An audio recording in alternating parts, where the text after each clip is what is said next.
Hello, my name is Michelle, and you're listening to Profit is a Choice. With us today is Natalie Reddell, also known as the Commander-in-Chic. She's Richmond, Virginia-based interior designer, and she's earned a reputation for her passionate approach to creating elegant interiors that feature layered styles, textures, colors, and patterns. Natalie specializes in luxury residential interiors, where she translates her love of travel, fashion, and art into vibrant, tailored spaces that reflect the personalities of the people that reside in them. Her strength lies in the ability to pair classic style with custom details and functionality tailored to each client. She's a well-known influencer in the lifestyle space, and she has her trusty sidekick, the golden hashtag, where she has inspired a loyal band of followers with her authentic and welcoming images and live videos. Her approach to creating a joyful and beauty-filled life covers everything from interior design, entertaining, styling tips, beauty lessons, cooking and recipe sharing, travel, fashion, and more. Her advice is delightfully refreshing and fun, as she includes tips from her own home design, client projects, and the trial and error of experimenting with new hair and beauty products. I was first introduced to Natalie by an Instagram video that showed up on my page. And immediately I felt like we could be friends. And okay, yeah, I'm not even going to kid you. Like, I felt like I was her friend at that exact moment. I mean, she didn't know me, right? Because I'm on the other side of the screen, but she just has such a relatable nature that I thought certainly we could be friends. And so I just kept watching for fun, went back in the archives and just started watching everything.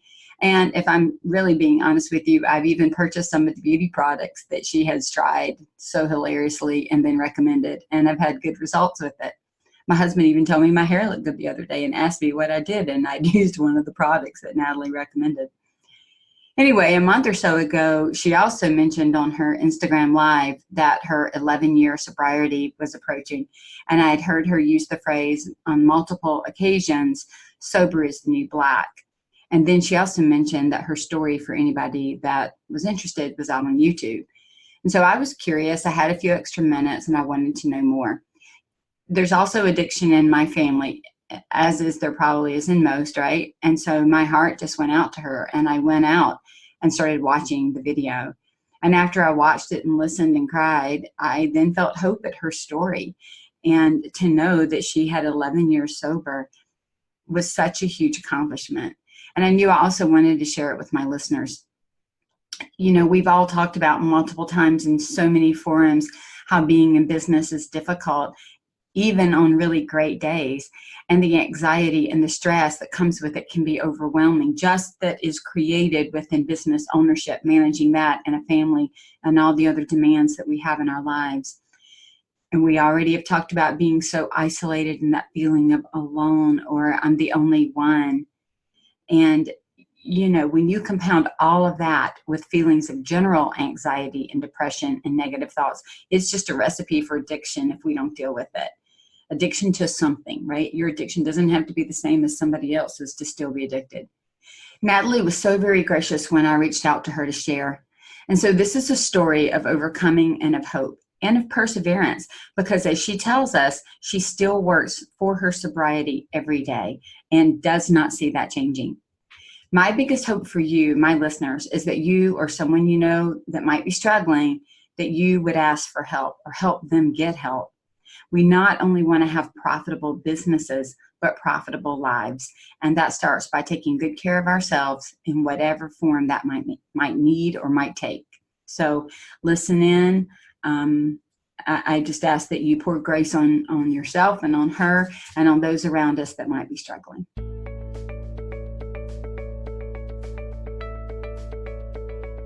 Every day, empowered entrepreneurs are taking ownership of their company financial health and enjoying the rewards of reduced stress and more creativity. With my background as a financial software developer, owner of multiple businesses in the interior design industry, educator, and speaker, I coach women in the interior design industry to increase their profits, regain ownership of their bottom line, and to have fun again in their business. Welcome to Profit is a Choice. Hey, Natalie, welcome to the podcast. Hi, thanks for having me. I'm so glad you're here. I met you, first of all, you didn't meet me, but I met you. I met you on Instagram because I watched you and I watch your videos and have just really enjoyed it. And then I think you were also on a podcast for We Net Social with Darla and with Natalie. Yes. So, yep. And I've been a guest on their podcast as well. And so I was like, I feel like I already know you, even though we're just meeting. Now we're virtual friends, but that is a real thing. That is a real thing. Absolutely. And we'll meet at market in the spring. Yes, we're going to meet at High Point Market coming up soon. And I think it's interesting. I know you do Instagram Live. You do it through Live, right? I do. Oh my gosh. All right. If anybody's listening, you've got to go follow Natalie on Instagram. You absolutely have to. We're not even talking about the marketing aspect of our business today, but I'm telling you, if you listen to my podcast or you listen to the one I did with Darla, marketing and finances and profitability all goes together. So you got to go check her out. But she's comical, she's hysterical, she's real, and you might get a lot of great beauty tips in the process. Like, you can't diss on that, right? Sort of by default. By default, things not to buy, things to buy and not do them how I did them. Oh my gosh. And if you love gold and you love glitter, it's totally the place for you. Sparkly everything. Sparkly everything. Hey, question for you. So how did you start doing the product evaluation? I'm curious about that. Well, I've always loved beauty products, hair products. I've always loved trying new things. A lot of it's just like curiosity. And I'm also like every marketer's dream, because whatever the box says it will do, I'm sold. Oh, we'll look 20 years younger in 5 uses. Well, that's wonderful. They don't charge enough, and I'll try it. And it's sad. You'd think I would learn over time, but I haven't. Hope springs eternal. I'm always loved trying stuff. So it's mostly a curiosity thing. And I've done, like, my whole life, I've had fun doing that. And I have 4 girl cousins, so there's 6 girls, and I've always been the guinea pig of my cousins. And my girlfriends, they're like, oh, I wonder if that works. Get Natalie to try it. And I'm like, of course I'll try it. So I'm sort of everybody's guinea pig. And my cousins live in South Carolina and I'm in Virginia. And so it was like an easy way for me to try stuff where we could kind of try it together and they could see. And then it honestly, it never totally occurred to me that people would tune in, but then they did. Now there are a whole bunch of us in my bathroom trying stuff together. How many years have you been doing that? Well, I mean, I've been messing around with beauty products my whole life. Right, but with the Instagram piece. Oh, I mean, November? That's all? Just whenever they started live, I would occasionally do, it's kind of weird. Going live is weird and scary, unless you kind of ignore the fact that you're going live and it's weird, which is what I tend to do until I actually think about it, which I can't do because then I won't do it. No. Like, why am I doing this? But it is, the fun part about it is that it is interactive, which is so fun. And sometimes there are things where it's just fun to feel like people are there with you and you can answer questions while you're in it. And so I did a lot on Instagram before they had live. And then when they added stories, I had fun doing the stories. So whenever they added live, I started, trying to do it some. And then my cousins and I just figured out, oh, that's a great way to try beauty stuff. And then it just kind of caught on. So it hasn't been that long. Wow. It just feels like it's been so much, not that it, I'm thinking that you've worn out your welcome, but I'm like, it feels like you've been doing it for it feels longer than 4 months or so, which is probably because of the volume, because I'm obnoxious and do it more than people should do it. Oh my gosh. It does feel like it's been longer than that, but I don't think it has. Wow. I always love, you always say, we're going to look 12 today. We're going to look 12. I know. As always, so hopeful. We're going to look 12. It's pitiful, but it's really, it's really fun. It's it's an outlet, you and I were talking about earlier, it's like when you have a stressful job and women who own their own businesses, it's so many hats that you're wearing and trying to be a mom and a wife and all the things. And I'm trying, I feel like I'm cranking it out all day. It's just like a really fun, it's sort of frivolous in a way. And it's just kind of light and fun. And there's something fun about being in the moment too, because I even learned doing the lives. Occasionally I would try the products and then do the video, and it never felt the same as like just, I felt kind of forced. So I thought, okay, we're just doing this together. And I don't do well with the scripted. I'm just better if we just do it in the moment, and then I don't get nervous about it or anything. It makes it fun. So it's like a fun outlet for me, Yeah, they're so enjoyable. Like I look forward to it, and my husband will look over my shoulder. He doesn't have Instagram, and he's like, "What are you watching?" And it might be the ones with the big pink lips, or painting glitter on your face, or any number of eyelashes glued to your face, whatever. But I'm telling you, I am a sucker. I don't try all those things like as seen on TV. I see it all, and it does get my attention. Not gonna lie, right? Just not gonna lie about that. But I have such reactive skin. So I live vicariously through you trying all of these things. Right. My skin doesn't break out watching you. Right. But you get to get your fix, and you can see if it works or not. That's right. I've already bought a couple of things, and I'm like, you're going to kill the profitability that I have, because I see it in Amazon with that's a whole other video. What not to do with the money you make. That's right. I have to make the money to cover everything Natalie tells me I have to have in my life. Well, that's right. So definitely some profitability going on there. Question for you. So you're an interior designer. You're in the Richmond area. When did you start your interior design business? I started right out of college. I'm from Florida, and I went to Florida State, and I got my degree in interior design. And I got my business license right after school. I was a mama, so it was a good way. I did not get into interior design because it would work well that way, but it was nice while my son was young. I could take on clients and still be a mama too. But really from college on, I've had my own business. There have been years where I've worked full-time at other companies. I was a kitchen and bathroom designer for a number of years. And I've done buying for furniture companies and different things, but it's been a number of years since I've done that. So I'm back to owning my own business 100% now. But the whole time I did keep my license and kind of do consulting stuff. Right. That had to be, I know what it takes to start a business, and I can't even imagine being in my early 20s with a child and trying to start a business. That's weighty. That's a lot. It was a lot. It was nice because I was in my hometown. So I had clients pretty easily just from being from my hometown. And I really could kind of manage what I could take on or not. Mm-hmm.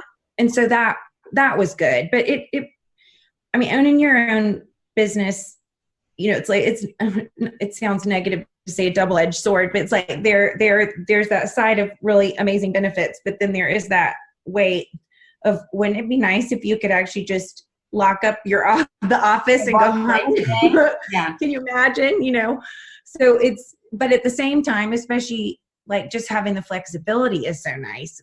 When you can, okay, it's 10 o'clock at night and I have a minute and I can go work on this project because I'm working from home some. That was great too.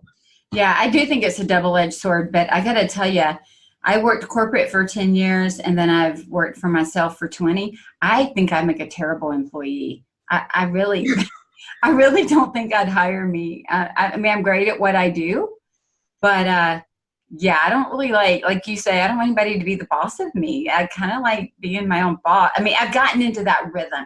Not that I couldn't go back to being an employee, but yeah, if I don't have to, I don't really want to. It's hard. It's once you have that flexibility, I think it's hard. I even think about it now and I'm like, I can't imagine now going back to that, Right. The freedom is worth a lot. No doubt. No doubt. So one of the things that I wanted to talk to you about today, we've already started off having a lot of good fun, and we're going to have fun, but you shared something on one of your Instagram stories that got my attention, and you shared that you are in recovery. And Yes. then I moved over and watched your YouTube video and cried right along with you and sharing your story. But it's kind of like I've had someone come on the podcast and talk about going into bankruptcy. I've had people come on and talk about shame. Well, there's a lot of things. We all have lived lives, right? A lot of things happen in our lives. And I was really impressed, Natalie, with the fact that you were, number one, that you were willing to share. And then number two, I know from my coaching experience, as we talked about beforehand, I work with a lot of people who have had damaging things happen in their lives. And so the hope that you brought for it, your path might not be my path and somebody else's might not be mine or yours, but that was your big takeaway on the YouTube video. And I'm going to put a link to that if it's okay in the show notes. Oh, sure. That'd be great. But your big takeaway in that was about the hope, right? And I also know in this particular industry, it's a glitz and glamour and beauty. We have a lot of really pretty things around us, and that is surrounded by cocktail parties and, just like clinking the champagne glasses. Do you know what I mean? There's a lot that goes on around it. And so I reached out and asked you, could we just come on and talk about some of this? Because you know what? The profitability of our very lives depends on it. Forget the money in the business, right? That's important. But I'm talking about having lives that are profitable. They matter. And I'm a firm believer that every single person on this earth matters. And so I'd love for you to just, if you wouldn't mind, share just a little bit of your story, because I think you even said at the beginning, it just started off with a glass here and a glass there. It really wasn't. It's not like one day you were and one day one day you weren't and one day you were. There was a decline, if you will. Can you share a little bit about that for our listeners? Sure, absolutely. Yeah, it absolutely was a decline like that, where I thought I was great. I thought I was totally fine. And life of the party, probably. Oh, super fabulous, great. I've learned about myself, even though people that meet me would not say I'm an introvert. I think I'm an extroverted introvert. I'm too. Yeah. It's like, you used to think, you think of introvert as like bookworm in a corner. I'm not a bookworm in a corner. It's really like, do you get energy from being around people, or do you get rejuvenated being by yourself? And for me, being around people, I get used up. And I'm definitely like a social butterfly, but I get used up. And I have to go home to kind of regroup. Mm-hmm. And I've learned about myself that I have some social anxiety. And so all those, that's where you have a glass of wine before a party so you don't say something stupid. And the only way I'm guaranteed to say something stupid, not the only way, I know. Is to have too many glasses of wine and say something stupid, which the logic is not there. But we all use, I won't say we all, that's not fair, but I would say many of us use that. I'm nervous. I don't want to do that. How can I calm my anxiety? Oh, I'll take the edge off. And then you go in, and then you took way too much of the edge off. Like you need some edge. Right. I need too much of the edge off, right?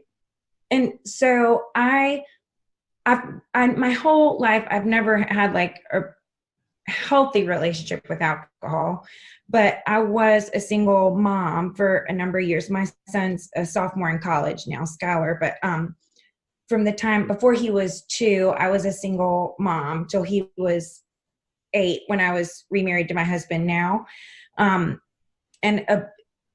the early years, I moved back in with my parents to save money so I could buy a house for us. And those were great. Those were happy years with my parents. And I finally saved and got this house for Skylar and me that I loved.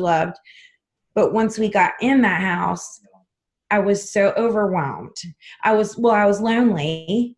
I was lonely, and it's not like I wasn't a single mom before, but then I really was alone, and like, trying to pull start the lawnmower, which I can do, and, save for Skylar's college. I would lie in bed, think, oh my gosh, what if somebody breaks in the house? Like, how am I going to get Skylar out? I mean, it was just overwhelming. Lots of anxiety with that, I bet.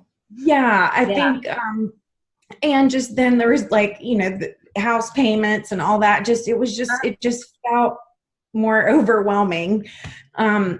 Even though at the same time, those were really happy years. And the other sort of problem is I was killing it in my job. Skylar was doing great. I mean, I was the Cub Scout mom. I taught Sunday school. It looked really, I mean, my sister, I have one sister, and she lived like a block and a half from me and did not know. And my parents lived a mile from me and didn't know. Like, they would all say in retrospect that sometimes I drank too much at parties, but they probably thought it was a one-off and didn't know exactly on the day-to-day in between. Exactly. And of course I didn't really see it because I'm thinking, well, I've got everything together, because I kind of did, but it was a one-way street to a dead end because it would have caught up. But when I married my husband, now we weren't married for, a week, and he was finally like, babe, do you have to have a glass of wine every night? And I would drink the whole bottle. So, I basically, when I was by myself, would put Skylar to bed and then have a glass of wine. And then I'll just finish the glass of wine, have the bottle. And there were nights, plenty of nights, where I would drink 2 bottles of wine by myself. Wow. And get up the next day, fine. No, like, that was probably part of the problem in retrospect, I have struggled with depression my whole life. And even then I was taking antidepressants, but then washing it down with vodka, which it turns out like cancels out. It's like I don't think that's a great cocktail there. And I'm like, why doesn't this Prozac work? So anyway, it was, I was using it really to cope with a lot of my stress stuff. So when I married my husband now, I think we weren't married. I think we were married maybe a month before he said, well, he had tried to get me to stop. Like he said, he never drank again. He's never had alcohol again. And just said, I'm not drinking, hoping that I would quit. And of course I was like, yay, more wine for me. I'll drink your part. Right. Literally my reaction. Oh, good. Now I don't have to share wine. So I took Skylar to school one morning and came home, and my mom and sister were at my house, and he had said, and he basically called my mom and said, I cannot stay, but I can't leave her and Skylar without getting her help. And I think, he never left, but I think at that day he felt like he wanted to, he didn't, but actually, when they took me to rehab, I thought he had. That's what Mom said. John called and said, he's not, this is not what he thought this was going to be, but he doesn't want you not to get help. So, right. Of course, he was literally at the rehab place when I got there in the parking lot. So he never left, but sure. I don't blame him for wanting to, because I would not have wanted to get help. And it really wasn't until then. And I remember just being sort of horrified with my mom and sister there, but also incredibly relieved. So I guess I knew I needed to get help. So anyway, that's been I just had my 11-year sober-versary. I think just a week ago. So that's become definitely a part of who I am. It was a hard thing to go through. Yeah. And one thing about recovery is, I never knew this either till I was in recovery, but it's not like you just get better. I think sometimes people think, it's done. Right. You got sober. Yay. It's like, honey child, we are at ground zero every darn day. Yes. I can't say that. I'm not back where it's not every day like when I started, but it's not like you ever are well, you know, I mean, it really literally is that kind of monkey on your back. I mean, I don't go to the grocery store and see the like wine aisle and just have a minute where I go, don't go down that. I mean, it's like, it's always there. Yeah. You know, so part of, and I think it's sort of part of your question, I think that I've gone in circles answering is, the harder, almost harder than not drinking is keeping myself from that point of just like we were saying where, oh my gosh, I need a glass of wine. It's actually, that's the hard Catching part. yourself is a couple of steps before that. Yes. Like, how do I keep myself from being backed in that corner where I feel that kind of desperate and needing to cope? And that is hard because it's my whole life of not really doing that right. You know, I mean, it's all these patterns of like things that are not like learning to say no and not overcommitting, which I think that's a hard thing. I feel like there are things about my personality that I feel like run through a lot of designers and a lot of my friends that are designers that are also women that are kind of a thing that we do that's not like a healthy thing, which is hard, but like saying not overcommitting. I think we tend to be perfectionists, which that is, you know, it's like you're a victim of yourself. I mean, these are things I every day have to like check myself before I wreck myself kind of thing where I'm like, okay, I like that. Check yourself before you wreck yourself. I mean, I say that to myself 5 times a day where I'm like, okay, do not respond to this email until you really think it through. Are you sure you want to agree to do this? You can say no, you know, or don't be so hard on yourself. Like these are all day, every day where you have to kind of be gentle with yourself, you know, like I try and be a good friend to myself, which is hard to do. Oh, that's like, a good point. We all put ourselves last. Yeah. And if I think of myself as like not me, but like how would I want my best friend? How would I want to do my best friend? I try and do that. And I do better that way when it's not, you know, you just think, oh, I'll do it. No big deal. But I wouldn't put this on my best friend. I think, love that. I need to not put this on me. That's right. You know, I remember asking in a class that I was teaching one time, we were talking about money and profits, of course. And I just said to them, would you let your child or your best friend work the job you're working and make the amount you make doing what you do? Oh, wow. And if not, you need to step back and take inventory, right? That's a great, right? Because if you don't tell me you love your job and you love people, but you can't pay your bills, like we need to talk about that. Because would you tell your child, hey, I've set up this business in such a way that you can step in? You're not going to make any money. You're not going to make any money. Everybody's going to love, right? Exactly. But the stress and the torture and the pain is going to be way up here. And so what you're saying is the same thing. I always call it pouring a little grace on ourselves. We have got to give ourselves grace. No is a full sentence. It's like, I'm not doing that. And I found that even when my kids were little, the time I got most stressed was when I tried to cram too much into a short time frame. And then I was overwhelmed and overdone, and that ability to take a step back. And I do think that, what is that old commercial? I can bring home the bacon, fry it up in a pan, and never let you forget you're a man, or romance or something. I don't know. It was like all this like stuff that told us we had to go do it all. And it made it seem, Natalie, as if we have to do it all, and we have to do it all right now. And do it well. And do it well. Really well. And you've got to make the men desire you, the women want to be you. I mean, it was just crazy. Then let's add social media pressure, seriously, on top of it. Then let's add on businesses moving at the speed of light these days. You can't do what you've always done. So you're constantly being pushed to be innovative, to find the next product, to find the next way, the new design style. You've got to now, everybody's got to design this way or that. I mean, there's just the pressure.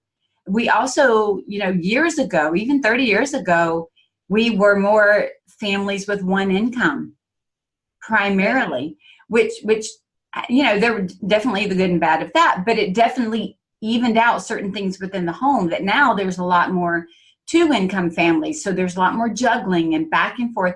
Just saying, all of the pressures and all of it adding up, this idea that we're supposed to be in all these places at all these times with a smile on, looking good, with all the beauty products working, making us look 12. The pressure is just so very much. And I don't think we take care of ourselves mentally and emotionally, even if physically we've got it together. Do you know what I mean? Like what you just shared, it seems to me that like on the outside physically, your mom, your sister, they're in your life, they're a mile from you, they don't see it. Emotionally and mentally, spiritually, you're struggling, right? Big time. You're struggling. And it kind of took that jolt of John going, hey, whoa, flag, time out. I didn't know I signed up for that. Yeah, I didn't sign up for that. And just like we said before about it being sort of a gradual thing like that, like, it's not like you went from nothing to 4 bottles the next night. Right. It's like, it was just this slow sort of just a decline, I guess, and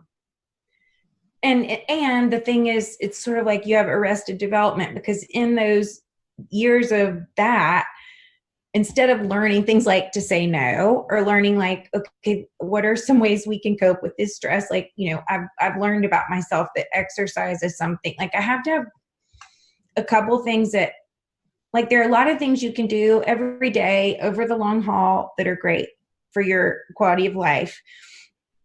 But the one thing about, like, for me with drinking is like, okay, but if I have a glass of wine, I feel freaking better in like 5 minutes, I need a couple of things that are like, when I am just fried, what can I do? And I've learned some things, like if I just go outside, that's like an immediate, literally if I just go walk and like take the dog for a walk, or even just walk out and get the mail, like it's just a change of scene, kind of a change of mindset, and just physically moving, like going to exercise. And I find about myself, like I'll get to, again, it's never like happens overnight, but I'll get kind of derailed. Like I'll stop exercising. I'll maybe been traveling with work and I've gotten tired.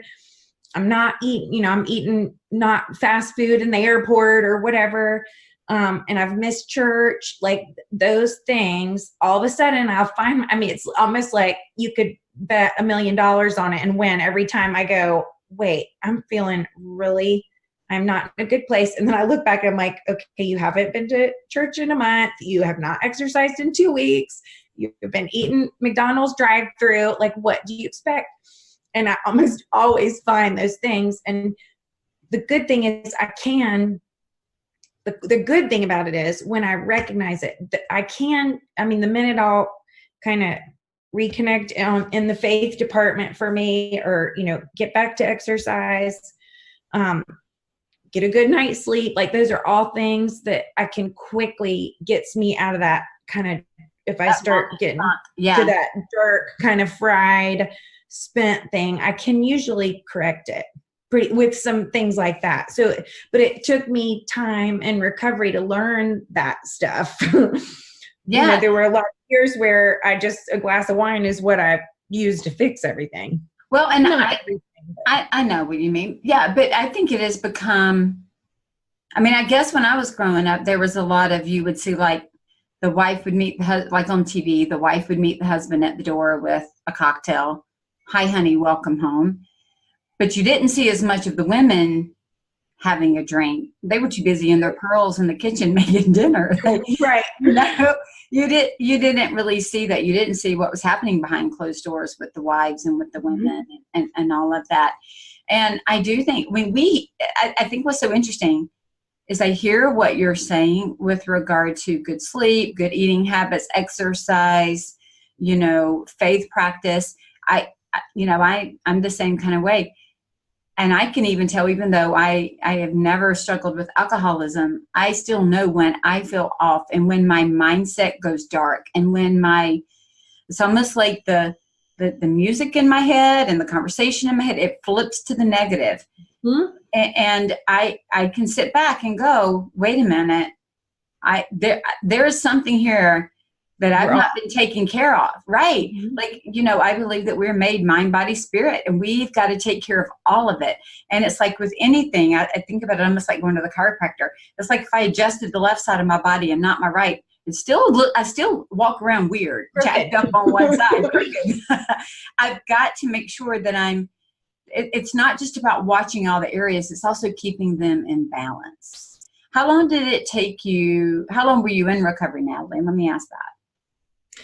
I know you're still in recovery, but it's right. in the rehab program. I was away at a rehab for 6 weeks. Okay. Then I came home, and for I think maybe 6 weeks to 2 months, went a few days a week to like an outpatient therapy. And then on one day a week was my husband and my parents' family could come. Okay. That outpatient. And so after that, I don't go. I go to AA meetings some, but not that frequently. For me, like an AA meeting would be going to church, calling my mom. I've got you have other friends and support systems that fill in for that. Things that I kind of know for me work for that. Okay. And I every time I go, I enjoy it. And anytime anybody says, they'd like me to meet them at a meeting or anything, I always go. And right. and I do get a lot out of them when I go. So when you went through the recovery process, did you have to change some things in your business? And I know you changed things in your home. Did you have to make any changes to your business or business meetings or networking events or anything to support you in recovery? Because there is alcohol flowing at a lot of events in the interior design world, probably in a lot of events. That's just the world that we're in right now, right? But there's a lot of cocktail hours going around. Yeah, it's funny, you don't realize how much, when I drank, you don't notice, but now that I didn't realize like how much. It's funny. Okay. So it's funny when you're in recovery, you kind of feel like you're the only person on the planet that doesn't drink and is in recovery, which is sort of self-centered sounding because I know that I'm not, but you do sort of feel like that. You feel isolated. Yeah, very isolated and lonely. Mm-hmm. Isolating. It's very, very isolating. And on top of that, I have some of that social anxiety. And it's taken me a lot of years. There were a number of years of just like, I would have so much anxiety of just like getting to an event where somebody would say, can we get you a drink? And having to say no. Why was that? That was like a crippling thing for me. Just the anxiety of like having to say that I don't drink was hard. Some of that just took practice. Yeah. It also, I can't tell you how many things for a long time I just get to the parking lot and I'm like, okay, well, at least I made it to the parking lot to that event. And then I go home and the next event I would like get there, but I couldn't stay very long but anything was a little bit of a step forward to just kind of get used to that and to realize like, first of all, you're not the only person not drinking. You feel like you are till then I'm like, okay, also nobody really cares. You feel like, right. We're not in college here. Nobody cares, and I got to where I will sometimes, it is still amazing when you don't drink. People will ask you, can I get you a glass of wine? Can I get you a glass of wine? And I do even now get to a point sometimes where I'm like, I'm just going to get a Diet Coke and put a lime in it and put a straw in it. Because if one more person asks me, like, I don't want to have to, I'm not going to say I'm pregnant because at some point I'm going to have a baby. For all the times I've thought about saying I'm pregnant, at some point I'm going to have to come out with a baby. I'm getting too old to pull that off. So I have done that before. I still on occasion will do that. I love Diet Coke. So I'll get a Diet Coke and just put the little swizzle stick in it and a lime just so it's not a thing, because sometimes it just kind of like gets tiresome. Yeah. But I will tell you, this and what I've really come to learn about my recovery is it gives you an edge. It's actually, I mean, I really now feel like at work things like I am so glad that I am sober, because and this will I just feel so much better about myself, and like the conversations I have. And now I even think back, like when I drank, and I think I talked to the CEO of that company, and I know I had 4 glasses of Chardonnay at that thing and was probably slurring, like, and here I think that would like give me an edge, but really that doesn't give you an edge. So I wasn't like you said, where you get past that, like you feel like you need a glass of wine, but then you're like, wait, can I get my edge back? So really the way I've tried to look at it, instead of feeling like I'm left out, is like, I kind of like, I really do say to myself sometimes, like, sobriety is your superpower. Like that is actually your edge. And it's because you're sharp and you're going to remember the conversation. Everything, and you don't say something you wish you hadn't said. You still have a filter. I mean, well, whatever filter you might have. I was going to say, I don't have it. That's already a problem. So, I don't need wine to not have a filter. But no, you're exactly right. And really what I feel like is, I'm so glad I don't have to like apologize for having too many glasses of wine at that work thing. What I've come to feel is too, like, I really, even with my company and brand, like I want people that are part of my company and brand to not be drinking at those things too. I feel like it actually is an edge. That's right. I don't mean to say that in a way that it's like passing judgment on people that have cocktails at those work things, because like everybody does. And I mean, I was fabulous at that, but I have found for me that it no longer supports you, and it no longer supports where you're going, and it doesn't support your health. Like I told you before we started, 7 years ago, I guess I had some type of a flare up. I became a type 1 diabetic, right?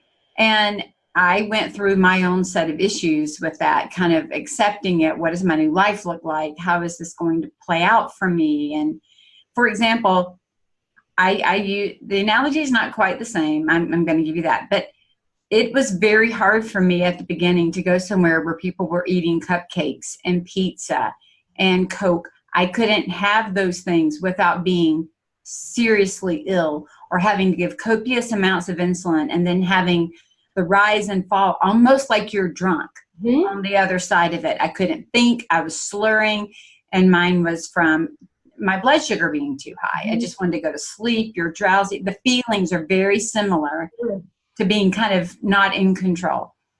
And it was very hard for me to sit in a space with people eating and doing things that I couldn't control. And then if I took a bite of anything, I have a monitor that shows me. So now I kind of look at it as I can't have those things, or I choose not to have those things because they don't support me. But my edge is that I know what foods do to my body.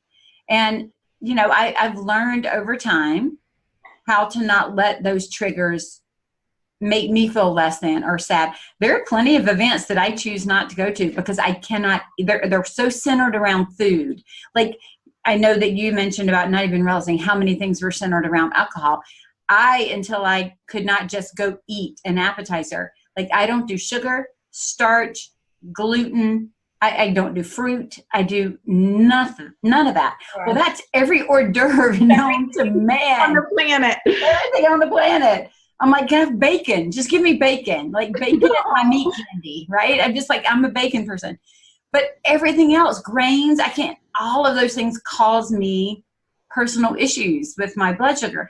And so I'm just like, but I didn't even realize how many events, how many things are centered around food. Almost every gathering of friends and family is around food.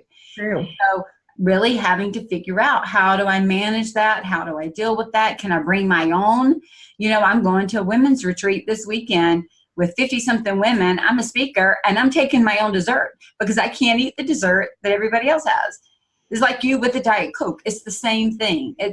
I'm just protecting myself, but now I can get back, I can kind of enter the world of the living again because I've put things in place to protect me, and to know it is not worth fitting in by eating something you shouldn't eat or drinking something that doesn't support your body and your health.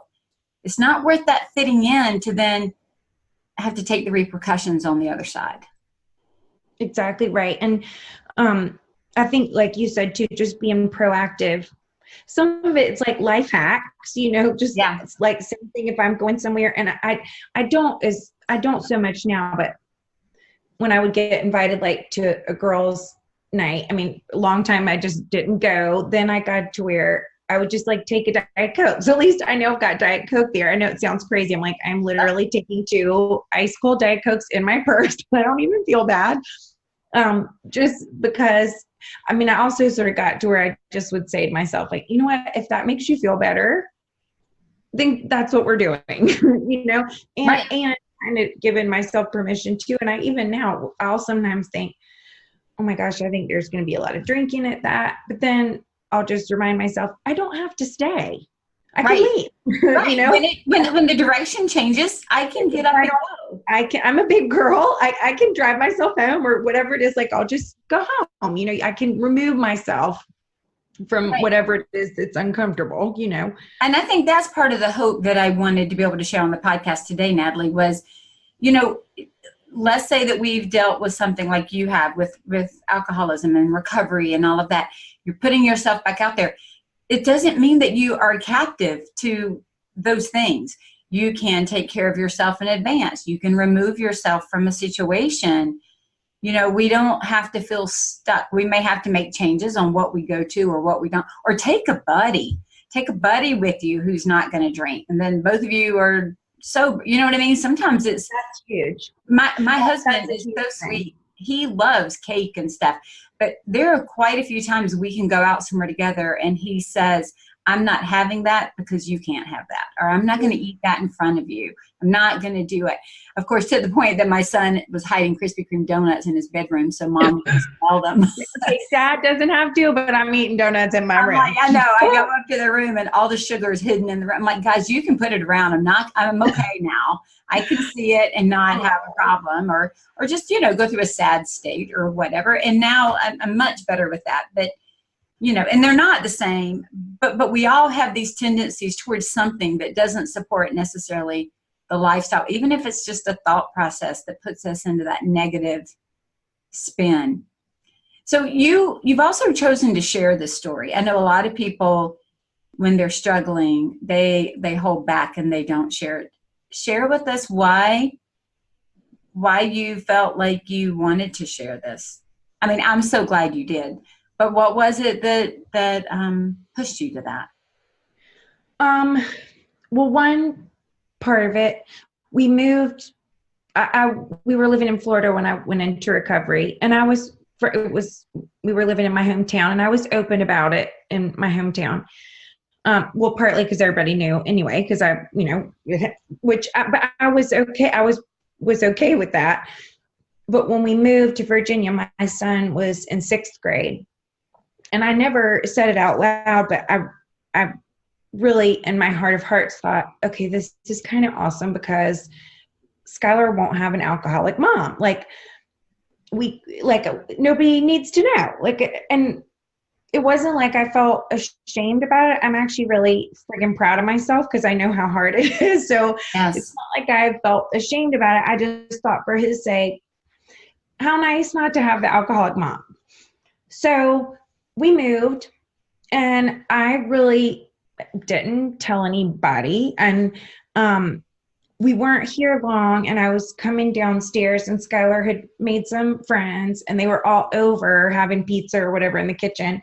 And I was coming downstairs, and he was telling his friends, how many years is it? 11 years. And I still can't tell you. I'm going to start crying, but I don't know what brought it up, but he was saying to his friends, oh yeah, my mom, we don't have alcohol in the house. My mom's an alcoholic, but she's sober. And I guess at that point, it'd probably been like 5 years, or I'm horrible with math and years because I always feel like time goes by too fast. But it does. Been a couple years at that point. But he was like, my mom's been sober and she gets her poker chips every year. And he was totally bragging to his friends about it. And it just totally changed everything for me, because I thought, if Skylar is proud of me for that, then like shame on me and shame on that shame for feeling like he wouldn't be proud of me for that, and Right. so after, I remember we had that conversation where I was like, Skylar, I thank you for telling your friends. And he's like, Mom, I am so proud of you. I am so proud of you. Like, you should be proud of you. And I was like, well, hellfire, if that child in 6th grade can be proud of me, then I should be proud of me too. And that same night he said, it'll help people, Mom. And I was like, well, duh, from the mouth of babes. So I just I saw it differently after that. I really did. And then I was kind of late to the Instagram game. But once I started doing Instagram and sort of started the Commander in CHIC, my sort of made up self-appointed name, the most important kind.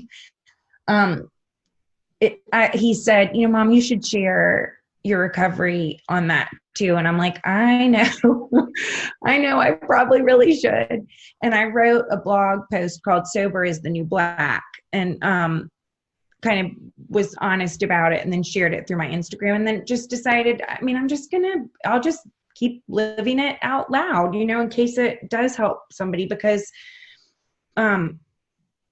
you hear, I've said this to you before, but you hear about all the people that relapse. Yeah. And I promise, I hope that I'm 90 and I hope I live that long, and I hope I'm still sober, but I promise you, I will still, anytime you hear about somebody relapsing, it's like so scary. I'm not sad about that fear, because honestly, it's what keeps me sober, but it's just such a dangerous disease where you kind of can talk yourself into being like, well, I can handle One won't matter. One's okay. I can go to girls' night and have margarita and chips and salsa. Like, I've got this. It is so dangerous, because it would not look like that for me. For the first margarita, it would look like that. And from there after, it would be dark and tragic. And I'm not being overly dramatic. I just know I wouldn't survive. Yourself. Yep. I know I wouldn't survive a relapse. I just know I wouldn't. And I'm glad I know that, because that's why I'm still sober. Yeah. It's why I'm still sober. But, oh, shoot, what was I going to tell you about that? I guess just kind of having other people around me know too keeps me accountable, which I don't mind that. Like, I actually feel safer. It's like a good thing. Oh, and I was just saying about, you just hear about people that relapse. And I remember even early in recovery, like, I just need to hear about somebody that's like happy they're sober today, So it's made me realize, like, it's good for people to see that people can be sober and normal and kind of carry on with their lives, and that there are people that aren't relapsing today. That's right. So that's some of what it made me. And again, back to that, where you feel like you're the only person, you just feel kind of isolated. And one thing then drives you back into the corner to want to right back in that dark place, and the most kind of enlightening thing from all of it is, once I shared my story, it's kind of heartbreaking, because you just see how widespread addiction and alcoholism is, but you almost can't find anybody that doesn't, either their parents was an alcoholic, or their sibling, or their best friend, or someone close, or themselves at some point struggled with it. Like, it is everywhere. And so you are not alone. So I realized, like, once I shared how many people come to me and just say, they've had a direct link to that in their own lives. So that made me realize too, like, okay, you really thought you were the only person. You are not the only person dealing with this. And that makes it that much more important, I think, to kind of be open about it, at least for me, not for everybody. And I get that. Right. I think one of the other things too that I was thinking when you said a couple of things. First, as I shared with you prior to, so I come from a family that has had addiction issues, right? So I've lived through some of that. Friends even right now, struggling with all different types of addiction, not just one type. But I also, I think that when things are kept quiet and they're kept in the dark, they take on a weight that is more than they should have. I did a whole podcast on shame because of even just the shame around our numbers, the shame around how much am I making or not making, or shame around the decisions that I've made, or shame around my business failures, or whatever. And we can broaden that to talk about any topic. But when we start talking about it, it removes the power. And I love that what I think in some ways your son, the gift that he gave you, Natalie, was a gift of wholeness. So a gift of, you're not Mom Natalie and we've got to keep this quiet, but the gift of, let's integrate this, because that's what's made you the awesome mom, the strong mom that you are, that gift of integration. So then you don't have to be Natalie, the designer that's looked at this way, Natalie, the mom of this way, Natalie, the recovering alcoholic. You're Natalie. And these are all, like we said a minute ago, you're not just one piece and part of it. They're all aspects of your life that provide this lens for you to see the world and to have an appreciation now that is very different from the appreciation then. So that gift of wholeness and integration is so beautiful. I love that, calling it wholeness. And I mean, you're totally right. And really, until Skylar had sort of said that, I didn't realize that I was still carrying shame with it. You know, that's what kind of made me like, I'm good with it, but and really, I mean, he saved my life for a number of reasons, but that for sure, like, I think it's allowed me to heal because of that, because I think I hadn't totally forgiven myself for that either. And not only did he say it was okay, he was like, actually, Mom, like, that's the coolest thing you've ever done, you know? So that, I mean, it's really to him that I've been able to heal like that. Yeah. And anytime I even share about it, like, I always ask him, because it is our story, you know, I'm like, it is definitely our story. So I mean, even now, like, texted him the other day and I was like, okay, are you okay if I share about, you know, he'll always text me back like, Mom, that's, what did he text back? Like, that makes me so happy when you share. Like, so, I mean, it's really, and I even get, I mean, it is still hard to share and open up about it sometimes. Yeah. And it still is amazing how, like, it can take me right back to that, you know? That rawness can kind of become exposed again. Yeah. Just so quickly, you know? So I sometimes even think like, oh, I don't know, you know, but like anytime I even feel like kind of second guessing myself on it, like, he's like, Mom, you got to do it. You got to do it. It helps people. And that has helped me, you know? So I'm grateful to him for that, for sure. That's a great gift to keep giving. I know even my family members that have been sober for 30 something years, it is such a pride for me to watch them and know that was a huge battle and still could continue to be, you know, a battle of choice every day. One thing I do have to say, though, is you did make me giggle, because let's talk about this for just a second. It's a very serious thing, but it also, I think, you make it also lighthearted. It's funny. I love it. Yeah, is this. We do have sometimes addictive personalities. And for some people, it shows up with alcohol, with drugs, with whatever they fill in the blank with. And my family member, I can remember when they quit drinking, they ate ice cream, and then it was candy, and then it was nuts. There was gum. I mean, it was just always something that got filled in the blank. I have another friend that when she went through recovery, hers switched from the alcohol and drugs into shopping.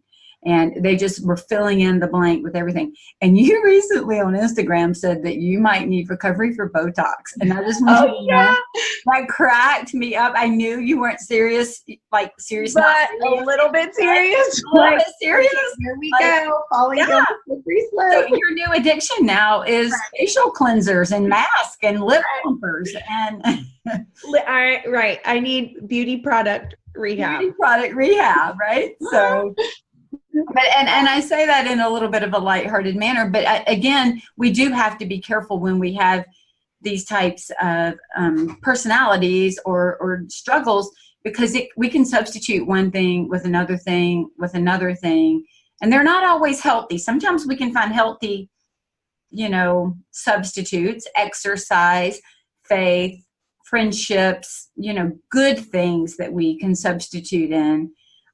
But, be careful on the Botox. Like, I promise I won't. Well, I mean, there's no telling. I'm kidding. No, but I still, you're totally right. I mean, I think once, like all those tendencies, and I think you don't even have to be an addict or an alcoholic to kind of sometimes have to like check yourself where you're like, okay, am I being weird about this? And I do it now. I'm one of my really good girlfriends who's one of the most emotionally healthy people texted me the other day. She's like, I've had to take a break from Instagram because I'm literally buying all the things that pop up in the feed, like the cute leopard flats and, whatever, the cute new bathing suit.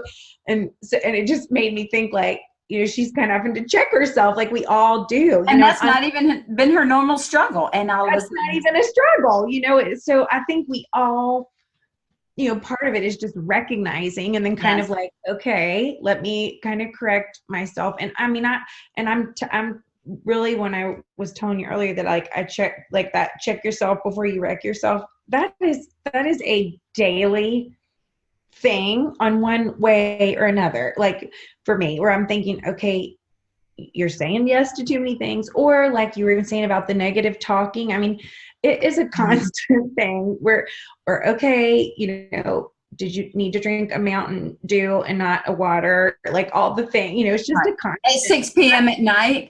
Right, at 6 p.m. night, like the supersized 7-Eleven Mountain Dew and sour worms, probably not.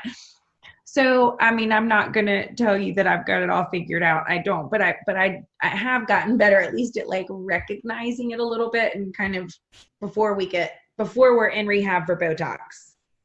But if I go, I hope you'll come visit me. I will. I absolutely will. I might have to I'll get a room beside you. You might be roommates. That's exactly right. That's exactly right. So let me ask you this. I know that you shared with me prior to that, just for those that want to come or that want to participate, there is an AA meeting that will be held at High Point Market, right? Right. On Friday, April the 5th through Tuesday the 9th. It's going to be from 8 to 9 a.m. at Universal Furniture. And so anybody that feels the need or wants to come, there's space. It's going to be open. It's going to be in one of the rooms off of the cafeteria. Cafe. Yeah. Yeah. We have a closed door, so it is private. I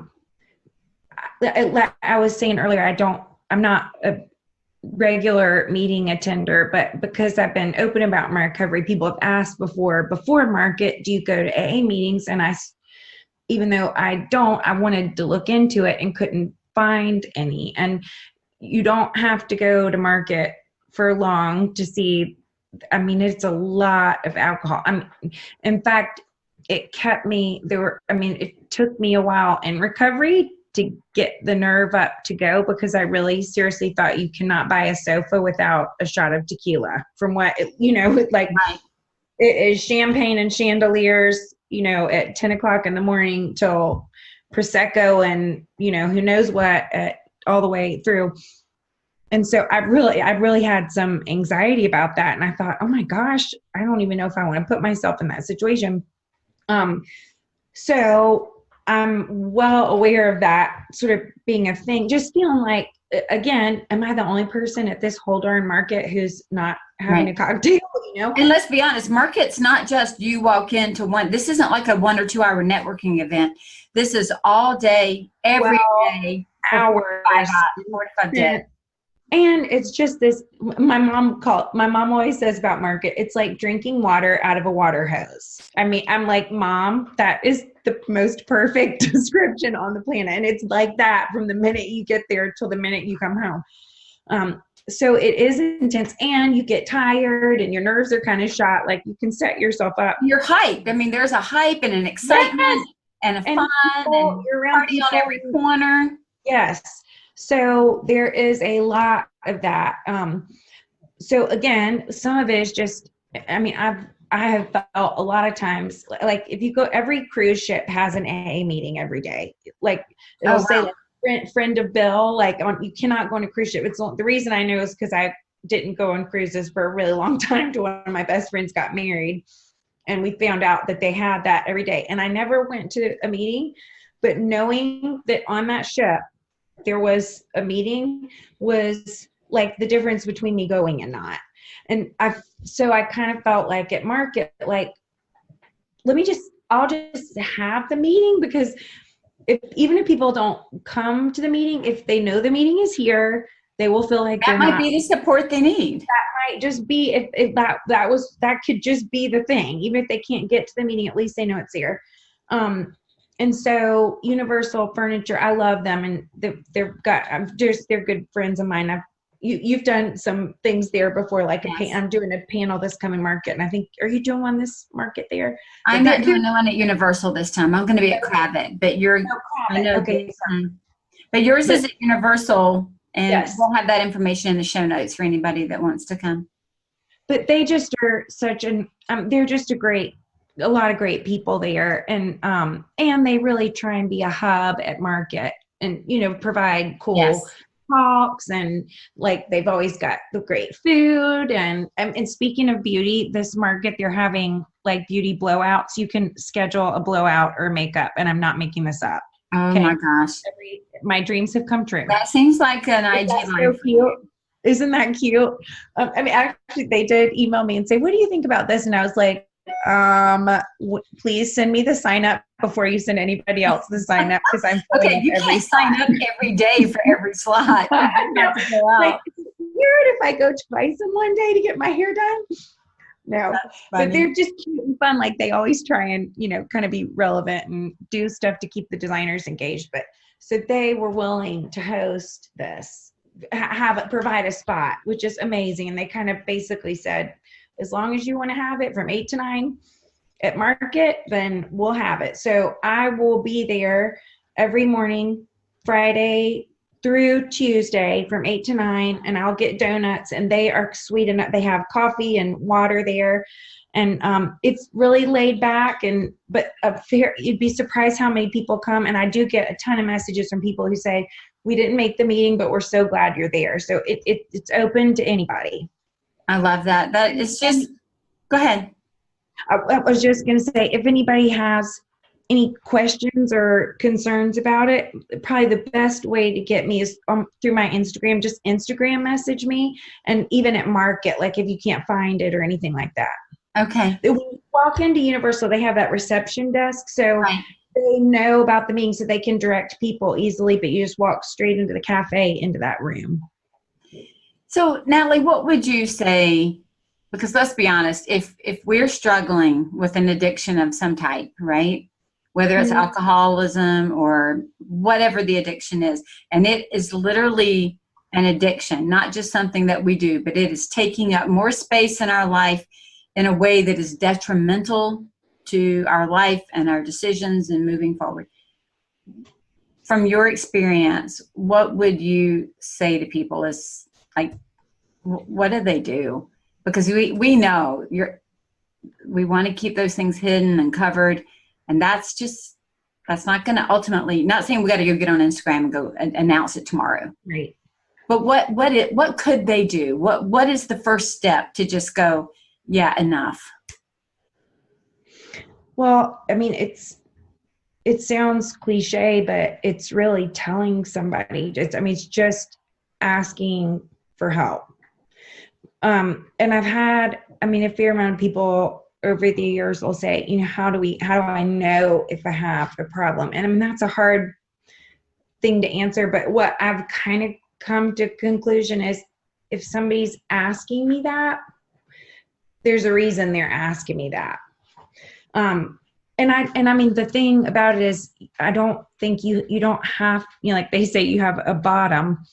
It is not lost on me that I was fortunate enough to go get help before I was in a drunk driving accident, before I killed somebody in a car, before I drank myself to blackout state, and got hurt. Skylar got hurt, or, there's so many bad things that could have happened. And that's what I mean when I say I was on a one-way street to a dead end. I was pulling it off, but it was a matter of time.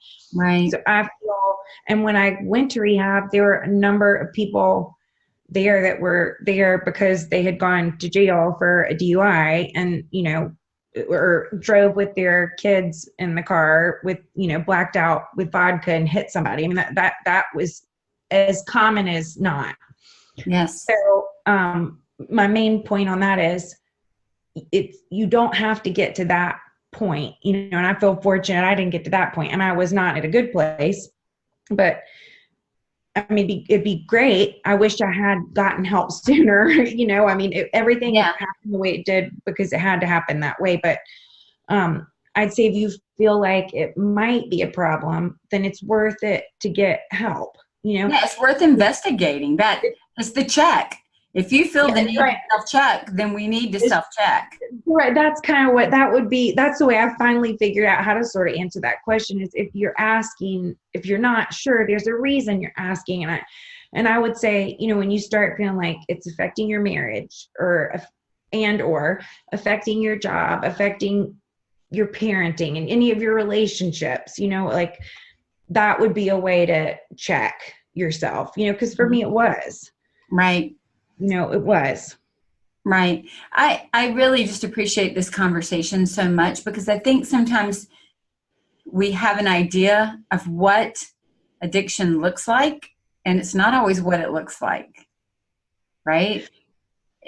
No, that people wouldn't have looked at you and had that idea. They would not have known, because we are master manipulators and coverers of things that we don't want seen. All of us as humans, like that is a human condition, to cover what we don't want to have seen. And, to be able to realize that it crosses all socioeconomic boundaries, it crosses male, female, it crosses everything. It is a universal struggle to have addictive personalities or depression or these things that unchecked can put us in a very unhealthy state. Absolutely. It is not a snobby disease. No, it's not. That's a good point. It is not a snobby disease, but I do think it's one that if we talk about it and we address it and we bring it out, and, I know I've worked with people that have struggled, and you've shared your struggle very openly.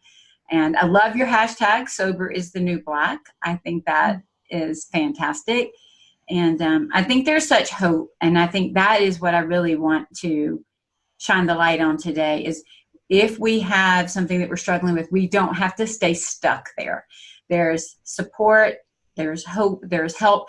Heck, if you haven't told anybody and you're struggling and you're coming to market, show up at 8 a.m. That's a step. You're safe here. You are safe here. Yes. Actually, that's true for any recovery meeting anywhere, from cruise ship to every corner in the country. Thankfully now there's the internet too. You can look online, and somebody just recently told me, because again, and it goes back to a lot of times people that are dealing with addiction things also do deal with anxiety, depression, all these, that whole fun bag of tricks, which I deal with all that. An app called Headspace that is like, you can actually even get counseling. It's an app that you can get counseling, I even find myself sometimes thinking I probably should talk to somebody But then it's this hassle of like finding somebody, making an appointment, then you have to go face this person. But Headspace, wait, am I saying that right? It might be Talkspace. I'm sorry. Headspace is like a meditation app Yes. that's really great. And Talkspace is one where you can 24 hours a day have a counselor you can get in touch with, which is pretty cool. And I've read some really amazing things about it. But so that's another thing, like even if you don't want to, even if there's not somebody in your life that you feel like you want to disclose those things to, you can get online and find resources too. Just to talk to somebody. It's something, it's crazy about just something about airing it out that starts the healing. It really does. It removes the power from it. It really kind of, it helps you see it differently. You and I even made the comment that on this side of different struggles we've had in our life, we have on a different lens and we have a different appreciation. We see things very differently. And I think that's part of saying it, is it starts to separate it a little bit. It gives you a little bit of distance to be able to look at it as opposed to feeling so in the weeds. And it just it's more, it's like it feeds on secrecy too. And it's that thing of like, I'm the only one. Guess what? You are not. I promise you, you feel like you are, but you're really not. So it's funny too how, I even deal with this even on everyday stuff where I'm like, I am so overwhelmed about this work something. But then it's like I'll say it out loud, even just to like my assistant. And I'm like, okay, that's not that bad. We can deal with this. That's not as bad as like in my head all night. I'm really worried about it. Now that we're talking about it and writing it down on paper, it's like, okay, we can deal with this. That's exactly right. The more we write it down, the more we can look at it. We have distance and we can start to tackle it. It's separate from us. Things get bigger and grow and take on their own little life inside of our head. And that's why it's important to talk and write and share and tell somebody. So Natalie, thank you so much for being here today. Thank you for sharing some of your story and encouraging others in the industry and outside of the industry. Again, I want to remind everybody about the AA meetings at Universal Furniture, Friday through Tuesday, April the 5th through the 9th at 8 a.m. Show up or just know that it's there if you need it. That would be fantastic. And Natalie, I will put all of this in the show notes. And if anybody wants to come hang out with you, Instagram is probably the best place to find you, message you, hang out, check out some new beauty products. You just never know what's going to come up next. I seriously I hope that's your new addiction is just showing us all these beauty projects, right? In a good, healthy way, because it is so fun and you make it so enjoyable. You're so real. And like I said, I know we're going to be like real life BFFs pretty soon. Oh, I love it. We already are. And thank you for having me on here. Your podcast is really good. I haven't gotten through all of it, but I'm very impressed. Oh, thank you. I'm excited to share the podcast too, because you're doing something really important. Well, thank you. My goals for all of you creatives, all of us creatives, is to use our God-given talents and abilities and make money to take care of our families so that we don't have all the stress. Right. It provides its own set of shame, right? Right. That's right. Thank you for letting me be a part of it. I appreciate it. You are so welcome. Have a great day. You too. Again, I'm so very grateful to Natalie for her transparency and honesty. And I can see why her son is so very proud of her. Make sure to share the information on the AA meetings with friends who may need it going to market. And also, you can join Natalie on the social media panel at Universal, and you can join me at Cravat on Monday for a live event at 2 p.m. at High Point Market. Details are in the show notes, and if you want to get going right now on your own profitability, you can also head over to my website, Scarlet Thread Consulting, and check out my updated and newly launched course, Master Your Profit. And you can also find that at masteryourprofitnow.com. Keep in mind, profit doesn't happen by accident.